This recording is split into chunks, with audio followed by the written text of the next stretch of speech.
All right. Hey, man, it's here. We're in August already. What's good, everybody? It's your boy, Anthony Blake Jr., back with another episode of Flawless Fantasy Football. Hey, look, let's kick it. Let's jump right into it. Let's get into this news. Let's get this thing cracking. We're going to start going hard, super hard, cutting through the crap. I'm going to get to on the meat and potatoes of what I got going on later in this video. I ain't going to hold you. Let's jump into it. Hey, listen, it's your first time. Press like, subscribe to the channel. If you get any value out of it, hit the comments. Let me know what's cracking. All right, let's start. Let's just start with some. It's a sad day for me because one of my sleepers laid it down today. We'll get into that second. But first, let's talk about Dalvin Cook.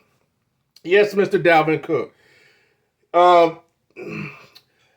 He was escorted off the field today during individual drills, and he was getting his left hand held by the coaching staff, by the trainer.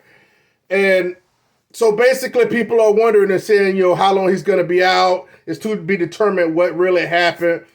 It doesn't sound too severe, but hey, we all know Dalvin Cook is made of glass, straight porcelain. So, I'm not trying to talk down on him too much because I know, some of you actually have him in keepers and stuff like that. But make sure you're comfortable with Madison. Like I said before, I had him one time and he burnt me. So it's like, I'm going to be honest with you, it's kind of like a little biased thing for me. But I've just got to be careful with him. He only scored 6 touchdowns last year, but he should do a lot better this year if he stays healthy. That's the key. So keep an eye on that. And Alexander Madison is the next up. So don't sleep on that, and don't hesitate to draft him later in redrafts just in case. Even if you don't have Dalvin, I think he's a good pickup because he's automatic plug-in if something happens to Dalvin. All right? So I hope nothing happens to him for the sake of my people's sake that has to have him on their team already. All right. Let's go to the man. This hurt me bad, man, because I read the sleeper alert. Let me turn my hat backwards, man, because the light ain't hitting me to show my good features. Yeah, let me do that real quick. So I'm gonna change because this happened. I'm gonna change my stance on the Denver wide receiver situation because my boy Tim Patrick actually suffered a season-ending ACL injury. Went up and caught a ball, contested ball today in Tuesday's drill, and came down and got caught off the field. ACL injury, he's done for the year. It's confirmed. So, look, Sutton and Judy's value goes slightly up. If you're a hard up on Sutton or if you're hard up on Judy, go for it. You don't get my full endorsement because I know people are looking at it. We've never seen it happen with Judy. We've seen it happen in spurts with Sutton. And I just need y'all to understand that, the guy, Russell don't like hyper target anybody. He likes to spread the ball around. So, hell, it can easily be KJ Hamler for Denver if he stays healthy. I'm just not interested in picking that one of these guys in the 4th or 5th round. There's better guys out there that I pick than those Denver wide receivers. Plus, hell, they're going to start running in touchdowns. They're going to be running in touchdowns. It's just, I don't know. I'm just saying for me, I just don't see there's a chance that one of those guys can be a wide receiver one. Top 12 wide receiver. So, but we'll talk about that later when we get closer to draft time as far as Sutton and Judy. And possibly KJ Handler. Let's go to the Rams news. Man, this is coach speak here because Sean McVay said, I look at it as if like we have 2 starting wide receivers. I'm like, shut your freaking stupid mouth, Sean McVay. I mean, he got to say that. He, of course, he's not going to say, oh, you know what? Cam Akers is our bell cow because he's going to make the young buck. He's going to make him earn it. He's gonna make him earn to keep it. He ought to know what what Henderson is. We ought to know what Darrell Henderson is. So I think at the most it'll probably be like a 70-30 split, and that's more than enough in that offense that should be yielding more to the running backs because I don't believe that passing game will be that as well as it was last year, especially by way of Cooper Kupp. So that's that. I still believe in Cam Akers this year as far as the opportunity he has and the commitment that he has from Sean McVay. So I don't know where too much that's coming from. I just believe that's a little bit of coach speed just to kind of push the young buck. So let's go to Minnesota. Tight end Irv Smith suffered a thumb injury. He suffered a thumb injury today. And Coach O'Connell said, he hasn't been yet ruled out from the opener. So that lets you know it's like at least semi kind of serious. The fact that he says that he's talking about the opener. Now, granted, the opener is what? Still a good month, 5 weeks away. So it must have been pretty significant, So all those believers in Irv Smith, I always say that. I ain't never liked Irv Smith. Something always up with that dude, So to me, that helps the wide receiver game even more. Plus, they claim they're gonna throw more, so that helps the passing game, the receiving options even more. Plus, especially having a deep sleeper like KJ Osborne now because I really like him. Had him on the squad last year. Dude, a baller. So let's go to the Cleveland Browns. Let's talk about wide receiver Amari Cooper. He missed today's practice with an undisclosed injury. They expect him back soon. They didn't say what it was, so maybe the team's trying to keep that under wraps or something like that. Chiefs rookie wide receiver Sky Moore had a hip injury. He left practice early. I'm going to have an episode coming up outside of the mock drafts that I'm going to be doing. I'm going to have an episode one of my next episodes is going to be about rookie wide receivers. So I want to talk about those and kind of prioritize those and let you know what I like in them and what I don't like in them and how you should be able to view them if you see fit based on my analysis. So that'll be one of the next 2 videos coming out talking about rookie wide receivers, okay? Who has the best chance to pop, who doesn't, in my opinion, and why I feel that way. Now let's move on to Arizona Cardinals. They have activated wide receiver Marquis Hollywood Brown. They're like a tongue twister. For the NFL exemption list, He had a hamstring injury, but it is not too serious. So they're bringing him back because he tweaked it a while ago. So at the end of the day, he's back and he'll be practicing. Hopefully, we'll be hearing about him making some plays with Kyler here pretty soon since they played together a long time ago or whatever. So we'll see how that works out. He should have a big first 6 weeks without Hopkins. And I can see it moving forward. So whoever's willing to take a chance, is he on my wide receiver list? Yes. Remember, you guys, I told you I made a list of like 20 to 25 wide receivers. And those are the only wide receivers that I'm going to pick, straight up. I keep it a buck. I'll even show you because it's in this folder right here. That's how honed in I am into people and knowing what I'm going to do in the early rounds and stuff like that. So, hell, you guys know my wide receiver ones that I feel are going to be wide receiver ones. They fall, they're getting drafted outside of the first 2 rounds. So that's where we'll go with that. So the Rams, it's always something with this dude too. I'll just be waiting for him to ascend. He's not on my wide receiver list, but wide receiver Van Jefferson. He's gonna undergo knee surgery tomorrow, which is Wednesday, and the team's unsure of his week 1 availability. So they're feeling good by Allen Robinson over there. They all freaking, Allen Robinson, shower me with your. Okay, he might have some games. But I just don't. For a team that I envision running up having a real good run game, strong defense, I don't believe they're going to be in shootouts, and they pepper the F out of Cooper Kupp so much, I don't want no parts of Allen Robinson. I couldn't see having him on my team. That's just not somewhere I go. So we'll see. They say his return, Van Jefferson, after his little surgery, that he'll be ready in a few weeks. So we'll see how that goes. It don't seem like he'll miss week 1, but he'll definitely be back probably week 3. So he'll be in the mix. There's nothing long term. Let's talk about James Washington. He got carted off the field today at Dallas Cowboys training camp. which is unfortunate. Before I started this video, they said that I researched it and say he's probably out 6 to 10 weeks. 6 to 10 weeks with a fractured foot. A fractured foot. That's tough.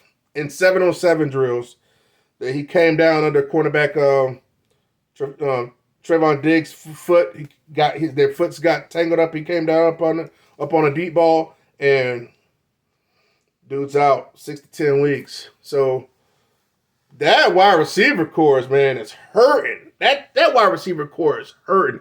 So basically, they only have Jalen Tolbert, and Noah Brown is the only person that caught a pass that's healthy that caught a pass from Dak last year. Noah Brown, and of course CD. But Jalen Tolbert slotted in to be starting. So, hey man, that dude he can be a nice little sleeper, Jalen Tolbert. Nice little sleeper, and nobody ain't looking at him. See, because that's the thing. People always want to see it happen before they put it on the squad. But hell, by the time it happened, man, everybody's trying to go and get him. Trying to go get him, and you got a budget for him, and it all depends how much money you're trying to put out. If you got, if you end up winning, and somebody else is going to get him if he goes undrafted, man, put him on your team. Again, swing for the fences with your later wide receiver picks. I don't want you picking no pedestrian wide receivers, no pedestrian freaking running backs. I want home run hitters, guys. Wide receivers in high throwing, in high potency throwing teams. Them throw a lot, so it ain't about, let's run Zeke 20, 25 times. Those days are over, so let's keep it 100. And if you see where it's a small percentage of throws, yeah, they got a tight end, yeah, they got a number one, but they don't got nobody else. So that's why you need to be looking at people like Tolbert that are in those situations. Not with people that's like, let's just throw him out there because I'll talk about that later, like Sky Moore, where he's got Juju there, he's got MVS there, he's got Miko there, he's got Kelsey that eats up. Like, Sky Moore ain't doing jack this year. He may catch a pass or two, have a couple pop games just because, but he hasn't had he doesn't have the trust of Pat Mahomes. So, but so many people just loving Sky Moore just because they're all geeked up. But not for me. I'm not geeked up at all. Let's talk about 49ers real quick. My beloved 49ers. I'm a residential 49er. So Debo, after all this little crap, basically he got like a 3-year, 70-some million deal. 73, I believe it was. He's not working out with the ones yet. He was working with the twos today since he was just getting back in. And so it's basically been Brandon Ayuk. He's been the main guy that been balling in training camp for my Niners here lately. He's on my list of wide receivers that I may draft. I believe because of what happened last year and how people are so geeked up for Debo that he could be had late. Plus, with Trey Lance up under there, a person that like to throw the ball deep, man, he made some great plays in the last 2 days. He beat both our good corners for like deep plays on 49ers. He beat Travarius Ward and Emmanuel Mosley deep on plays and made nice plays on the sideline. So they say he done bulked up, so he's not as slim as he used to be, but he knows how to use his hands. He's got long arms. So I'm actually feeling pretty good about the 49ers. The only issue is their offensive line. Offensive line is weak. Speaking of Trey Lance, they were saying it's like I listened to a podcast, a 49er podcast, and they're basically talking about how Trey Lance, he's made plays, but he's made them out of the pocket and moving around and stuff like that because as soon as they hike the ball, the defense is up in their face. And like after he do his drop, and they say if you look at it, as asking Armstead, like if you look at it, after he make his drop, you look, tight end's covered, everybody's covered, no wide receivers open and this and that. So on the plays he had to make, or plays he had to earn. And because the offensive line is so weak, and they kind of been rotating in our offensive linemen, the two best ones, because they don't want to overwork them. And the defensive line is healthy as freaking oxen. So it's tough to get a true evaluation and be like, oh, okay, well, he's playing against one of the greatest defenses, so it should make him better, but we're not seeing enough good plays out of him. But it's like, when I kind of think about it, it's like, okay, well, Trent Dilfer had to go against Baltimore Ravens. I'm sure he wasn't making no plays, but yet they made it to the freaking Super Bowl and they won. So I believe, and plus, he won't be going to, Trey Lance won't be going against San Francisco 49ers defense every Sunday either. So, a defense with Nick Bosa, Ken Law, Eric Armstead, Fred Warner, Greenlaw, Jimmy Ward, come on, the list goes on and on. Niners for life. Okay, so check it out, guys. I like doing the mock drafts. I have one more to go. I have one more to do, one more request basically to do. I like being able to talk about what's been going on and update, talk about the mock draft as I'm mocking, and talk about updating what I've heard and talk about different people that's being drafted. Because I want you guys to see what's being, so you be able to see what's happening in the mocks. Outside of me just like talking now, with the mocks, I'll be able to show you what's going on. You can see what's getting picked in what round based off if it's a full PPR, if it's half point PPR. So you can see what actually real people are doing. Real people, not just bots or whatever, what real people are doing in these mock drafts. So feel free to submit your request in the comments and because I have one more to go. I think it's Joey T's. I have his left to do. And after that, I'm free. So drop it in the comments to let me know. But make sure you specify 10 or 12 team league, what scoring format, may it be full point, half point, PPR, and what draft position. So, yeah, I like doing that. So to me, it kills two birds with one stone. I get to update and talk about players and what happened during the day or whatever, or what players moving up, what players moving down, all this type of thing. Plus, you actually get to see what's happening in mock drafts with your own eyes. Okay, and I think that's what's important. So it basically be like you'll be listening to a video, just looking at a show, listen to a video, and being able to see a mock draft in real life. So not just who I draft, because I'm convicted with my players. I'm straight up. I'm not one of these players be like, oh, I need this many shares of this person and that many shares. No, if I don't want no shares of the person, I want none of them. These are the people I'm convicted with too, and that's what I'm going to stick with.